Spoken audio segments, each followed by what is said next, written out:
Nu tikrai dar tobulėjimai vietos daug, bet kažkokio unikalaus prieskonio turi. Labas, aš esu Skudžiai Fake, dažinomas kaip Bartas, ir šiandien aš atsakinėsiu jūsų duotus komentarus. Decent, reikia kampus biškį pašlifuoti ir nepamesti energijos. Pritariu, dėl to, kad mėgstu labai chaotiškai ir įvairiai mėtyti savo energiją ant gabalo, tai pašlifuavimo trūksta. Ne toks revoliucionierius, koks įsivaizduoji, bet kad esi, bet gabalai geri.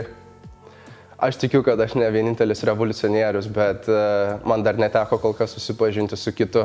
Tai aš gyvenu iliuzijai, kad aš vienas. Nesakyčiau, kad ant tiek išskirtinis, bet visai skaniai suėjo.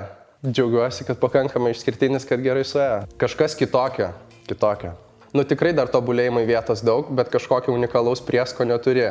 Vilkas man patiko, nes daugiau rėkimo į mikrofą. Dėmesio, tai įžanga insanely gerai skamba, bet 8 minutės. Jo, ačiū už Vilko nuomonę, bet jo daina 8 minutės, nes tokia ir buvo idėja. Aš ilgiausią laiką norėjau sukurti dainą, kur siektų bent jau arčiau 10 minučių. Ir dar pasiėmiau progą apie dėmesį kalbėti 4 skirtingom perspektyvom. Tai gavos 8 minutės, sorry. Atgaiva. Buvau pasilgus kažko bent labiau parėkiančio.